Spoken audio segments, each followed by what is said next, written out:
get here? Oh, because the love story should be us, the girls. We should be the love story, and that's how it should have been. That's how it should be. The Buccaneers is a show about female friendship. Well, at least it's supposed to be. Season 1 wasn't perfect. It had all the ingredients of a show that, in theory, would be right up my alley, but it usually left a lot to be desired.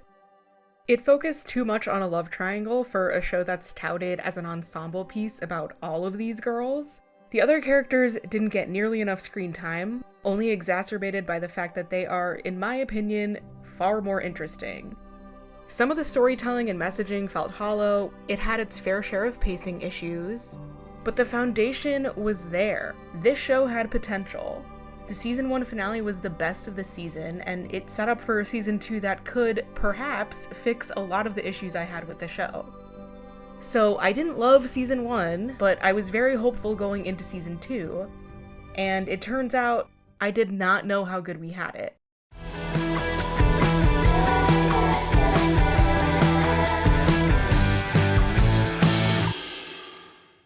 The biggest issue I had with season 1 was the disparity in screen time and focus certain characters got compared to the others. Nan was essentially the lead in an ensemble, but the other girls still had their own storylines. The problem was that the show didn't seem to have an interest in developing them as much as Nan. Ginny, Conchita, Lizzie, and Mabel all felt like secondary characters. That's not to say they weren't compelling. I actually found the adversity the girls faced and the thematic impact of the characters' struggles to be unique to the genre, considering it's set in the 1800s. The show had a somewhat nuanced take on issues like domestic abuse, or really just abusive relationships as a whole, queer experiences, especially for that time period, and did a relatively good job just generally showing what it was like to be a woman in that time period. The love triangle between Nan, Guy, and Theo existing is not an issue in and of itself. After all, The Buccaneers is based on a book with the same love triangle, but the way the show centered it so much in season 1 grew frustrating as the season went on. I went into season 2 hoping the show would remedy this, but it only got worse with the addition of even more romances and love triangles, this time adding Lizzie into the mix. So, in a way, my hope that the other girls would get more screen time was fulfilled. In season 2, Lizzie becomes a character way more central to the story, kind of a co-lead. But be careful what you wish for, I guess, because apparently the only way this show knows how to give characters more to do is to involve them in romance drama. Lizzie was my favorite character in season 1. I really liked how they portrayed her struggle with being a survivor of sexual assault and how it affected her life and relationships. And then in season 2, she was relegated to being at the center of 2 different love triangles, her story suddenly only being about romantic entanglements. Ginny also had a decent storyline in the first season, and honestly, I think hers stayed consistent throughout season 2 as well, even though she still got significantly less screen time. But for me, the way Conchita and Mabel consistently get shafted is the biggest offense, which only makes the optics more glaring because, of course, the black character and the queer character are relegated to being glorified side characters. This was the case in season 1, and although they did each have their moments in season 2, it still did not improve as much as it should have. And the thing is, when the show does focus on these characters, it's good, it's compelling, which is why it's all the more frustrating that it chooses not to. These good moments are few and far between. It's rare that Conchita and Mabel get more than a few scenes per episode, let alone scenes where they're not just there to support other characters. Perhaps my biggest issue with season 2, though, in terms of shifting screen time disparity, is the increase of focus on men. In particular, Theo. I don't dislike any of the male characters in this show. Well, the ones that aren't villains. I didn't in season 1, because it was always meant to be about the women. It was always from the female perspective. The men aren't as important. They fulfill the role that female characters traditionally fill. The love interests, not the main characters. The show did not perfect this in season 1, it did get carried away at points, but in season 2 it changed pretty drastically. Now, I'm not going to sit here and hate on Theo because honestly I'm just not interested in getting into that discourse, but I came out of season 2 genuinely disliking him. And it's not even about his character or his personality or his arc or any of that necessarily. It's just because of the way he was written this season. He became a character more central to the show than most of the girls. His perspective was shown in every episode. We saw scenes of him alone, of his family drama, of his romance drama. scenes that centered him and his life. It felt like the show prioritized his feelings over Nan's or even Lizzie's at points, which contradicts the most prominent theme of the show, that it's about the women. Sorry, but I don't really care about Theo's feelings. I care about Nan's. I care about Lizzie's. It's also hard for me to empathize with him when there are characters in the show dealing with, frankly, way more serious things. Why would I care about Nan taking your freedom away from you? You've taken my freedom. Or you and Lizzie having to live in secret because you chose to have an affair. You should absolutely not be with me. What? Because you're right. We can only ever exist in secret. When there's literally a lesbian couple on this show. Why should I care about the fact that you're fighting with your mother when you're literally at a funeral for Conchita's husband and Honoria's brother and Ginny's brother-in-law? I want to know how they feel. Yeah? I'm the same too. So Theo unfortunately became a huge problem for me in season 2 in many ways. Hector's Elizabeth. No. My Elizabeth. All of the other men are fine, they take up the appropriate amount of space in the story, but for a show about 5 women, the Buccaneers doesn't even pass the Bechdel test as often as you'd think. Which comes first? Which comes first? Darlings. We always come first. Always. Another big detriment to season 2 is the pacing. If you pay any attention to the timeline, it doesn't really make any sense. There are unnecessary time jumps in almost every episode. 3 months between episode 1 and 2, 1 week at the beginning of episode 3. Episode 5 ends on a cliffhanger, and then episode 6 opens with a completely different plotline, and we don't find out what happened until over 10 minutes into the episode, through expositional dialogue. We still need to talk. Oh, you said enough. At the churchyard. How, you're not sure you love me, at least not with every single piece of your heart. Episode 6 ends with a shocking character death, and episode 7 starts 6 weeks later, picking up with Nan, who traveled to New York off-screen. There's 2 weeks between episode 7 and episode 8. Dad! It's been 2 weeks! You haven't answered any of my letters! We have to talk! Talk to your wife! And for what reason? These time jumps are usually only relevant to specific characters and seemingly don't affect the others. You've been hiding in your room for 2 weeks. I assume that will bring this to an end. What was everyone else doing during this time? Apparently, it doesn't matter. The unclear timeline and awkward pacing is something that wouldn't bother me as much if the show was actually good, but it often does not make up for it.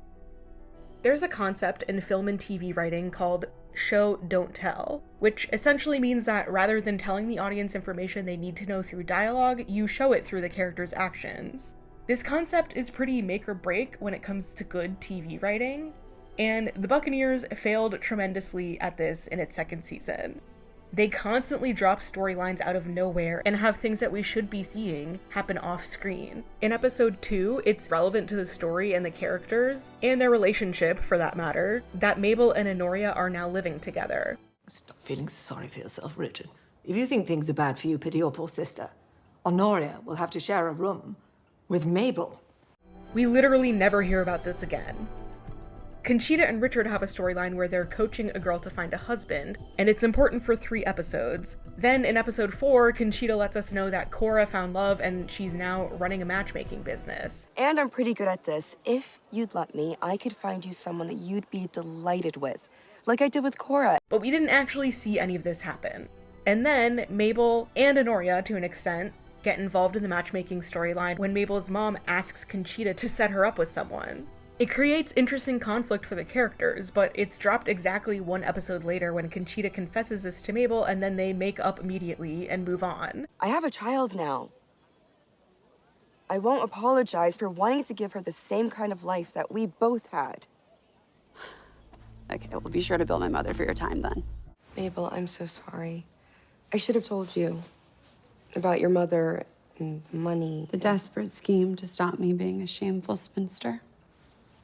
Mabel's mom disapproves of her sexuality and meddles in her life. In the next episode, she seemingly gets over it and they have a touching scene where she's suddenly supportive. Don't give up. Life is tough and wonderful. like you. Don't get me wrong, it's a really nice scene, obviously, but it still felt like it came out of nowhere.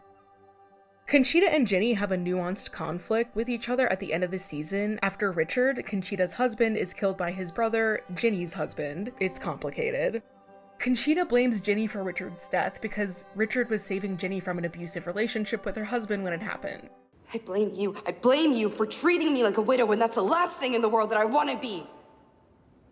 This is compelling. Both Ginny and Conchita are valid in their feelings. It's good character development. It's interesting to see how it impacts their friendship with each other.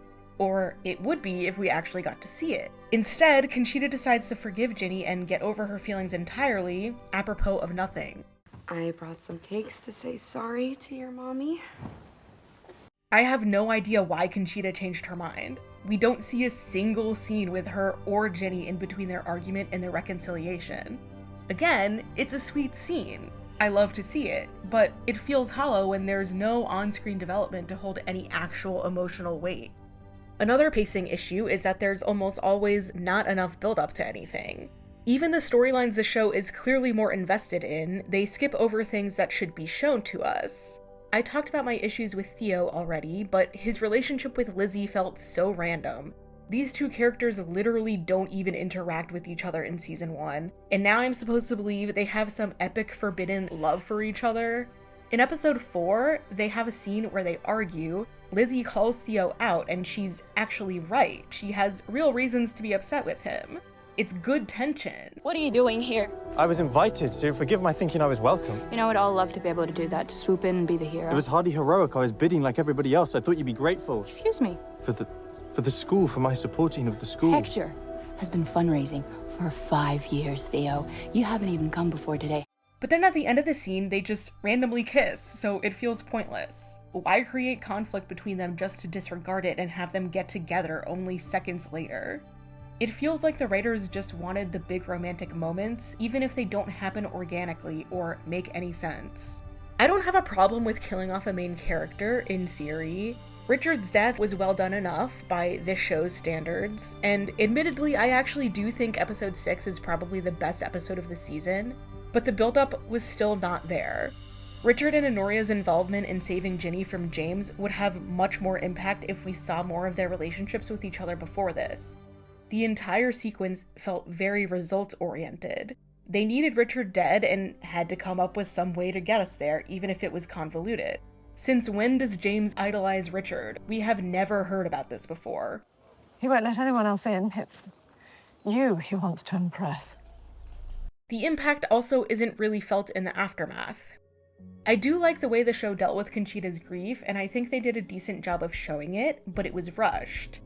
There was one episode dedicated to grieving Richard, and it did result in some great scenes. The one between Conchita and Honoria is one of my favorites in the show, and Richard's letter to Conchita was very emotionally effective. But the aftermath of Richard's death is not given enough time to really be felt. You could argue that it's a consequence of the show not having enough time with only 8 episodes, but it's a pattern that characters like Conchita don't get the time and care they deserve, which only makes it more frustrating when they do, because it always feels so limited. And if we're being real, plenty of other shows manage to pull off treating an ensemble fairly with only 8 episodes. The last thing I want to talk about that really made me disappointed in season 2 is how the story changed the romantic relationships and the friendships. The idea of all of these girls maybe growing apart because they're growing up, getting married, having kids, is realistic and could be a compelling aspect of these characters' lives to portray, if only it felt at all intentional. Instead, the slew of new romantic entanglements felt like a way to force the girls apart for the sake of cheap drama, specifically with Nan and Lizzie. The season 1 love triangle between Nan, Guy, and Theo always leaned towards the Guy and Nan romance, so I understand why they wanted to focus on them more and kind of separate Nan from Theo. But the thing is, the groundwork was already laid for that. Nan cheated on Theo with Guy in season 1. In season 2, Theo finds out. It ruins Nan and Theo's relationship. They're now married and both unhappy. But instead of exploring that, the show introduced a new romance between Theo and Lizzie. So now Lizzie is betraying her best friend, and that's the story they choose to tell instead. In a way, it feels like a betrayal of the central theme of the show. It's about women, sisterhood, female friendship. And yet that's all pushed aside because Lizzie and Theo's forbidden love story is more important. To be fair, it's not as harsh as I make it sound. Lizzie does grapple with the fact that she's betraying her best friend. She pursues things with Theo against her best interests, and only when she knows that Nan is unhappy and only wants to be with Guy, not Theo. I betrayed you. I can't forgive myself for that. But I need you to understand that I would never have entertained the notion of Theo if I wasn't certain that you and him were done. And at the very least, I do appreciate that in the end, when the secret comes out, the show understands that it is about Nan and Lizzie, that their friendship is the most important. I think we all ought to just go inside and, Theo, would you talk. please just leave us? But if we can just... This is between me and my friend. But you can certainly still argue that it's out of character for Lizzie, and it's unnecessary because season 2 also introduces Hector, another love interest for Lizzie. So now, in the second season, instead of reducing the importance of the love triangle in season 1, it's replaced by even more love triangles. Not only does the Guy, Nan, Theo one still exist, although to a way lesser extent, but now we have Nan, Theo, and Lizzie, Lizzie, Hector, and Theo, and even the addition of another love triangle with Guy, Nan, and Paloma, an Italian girl he ends up accidentally marrying. They also randomly bring in a love interest for Theo's mom, which I suppose is fine. I just don't have a reason to care about it. So the season 2 romance drama is just a huge, complicated mess. Very soap opera-esque. Not to mention, Nan ends the season pregnant, another very soap opera storyline to throw in there. And it's all unnecessary. Hector is a fine character on his own, a good love interest for Lizzie, and I actually like the addition of him and his dad. But what's the point of having him around if you're just going to prioritize the romance between Lizzie and Theo?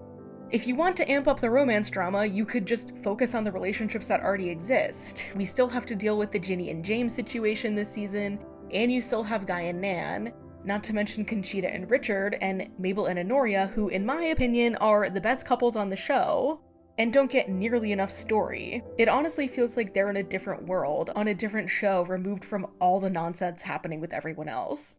A show I would most definitely prefer to watch, quite frankly. Unfortunately, more screen time will never happen with Conchita and Richard for obvious reasons, but Mabel and Honoria as a couple have always had so much potential. Their relationship has been one of the best parts of the show from the beginning, and I've always connected the most to their scenes together. They did have some good stuff in season 2 that unfortunately ended too soon. Season 2 is great for Honoria. She really has a great character arc, maybe the best in the show. And I'm happy with where she ends up. What I'm not sorry for is wanting to live my life. I can't live my life saying sorry, Mother. I'd like to try being silly and impetuous and brave for a little while. But the potential of her relationship with Mabel still left much to be desired, just like season 1. It's great that Honoria goes to France at the end of the season, but I don't understand why Mabel didn't go with her. There's no reason for her to stay in England, and if there is, of course, it's unexplained. I've met you. But I'm one person. I'm one girl. And you're working out who you are. So maybe you do want to go to France. But even so, we've been watching them develop for 2 seasons. Their relationship is a big part of the show, and we didn't even get to see them have a proper goodbye. Honoria just says she's going to France, and then in the finale, after a time jump, she's just gone. I think I might go to France now. I'm so proud of you. Leaving Mabel to be heartbroken and flirt with other girls. Again, I ask, what's the point? Both characters deserve better. That's not for me. But it was worth a try. In terms of the friendships, Lizzie and Ginny had one of my favorite dynamics in season 1, and in season 2 it was almost non-existent. I do like that Mabel and Conchita had more scenes together in season 2, but as I've said, it wasn't enough. In general, the girls just weren't as close in season 2. The relationships between them really shine. They are the heart of the show, and this was lacking. However, some of the most consistent relationships are the ones between the sisters. Nan's desire and determination to protect Ginny is a big driving force of a lot of the plot, and it's integral to both of their characters. We were getting somewhere, and I was good at it, but I can only help my sister if I'm... Duchess. And I have to say, Lizzie and Mabel's relationship is probably my favorite in the whole show. It was present in season 1, but it was one of the few things that actually improved in season 2, in my opinion. They have a lot more scenes together, and their conversations are genuine and true to their characters. My favorite scene in season 1 is the one where Mabel comes out to Lizzie. It makes sense that Lizzie would immediately be supportive of her based on her experience and her familiarity with the feeling of shame. Shame? You have to try and let that go. You're too lovely to be ruined. And the advice Mabel gives Lizzie rings true to her experiences as a gay person, especially in that time period. Mabel, what if I wake up in 20 years with an aching chest because the wrong man is next to me? Listen, I've had my share of creeping around, and it's thrilling, but it's make-believe.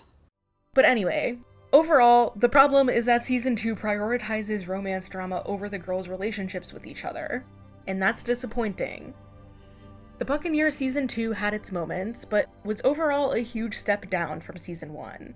And season 1 already wasn't great. Every time this show does something good, it comes with a caveat. This season ended and I found myself wondering what reason I even have to watch the show anymore. Though I suppose I would watch season 3 just to see Conchita and Mabel's little gay matchmaking business. Love's not impossible. Love's possible. And you know, somebody could find a business opportunity if they were good at making introductions. So that's one thing, I guess. I want to be glad this show exists because it really could be so subversive. A period drama set in the 19th century that centers on women and sisterhood should be a refreshing take on the genre. But in too many ways, it falls flat. Everything that makes it subversive is either quickly discarded or unexplored, which leaves it with nothing but potential. I canceled my wedding. How could they not know it was me? Oh, so I ran away to Italy. I'm a well-known mad woman. I'm grieving. I'm a wreck. It's totally believable that it could be me. Oh, can't we just say it's me? I would honestly love if they all thought it was me.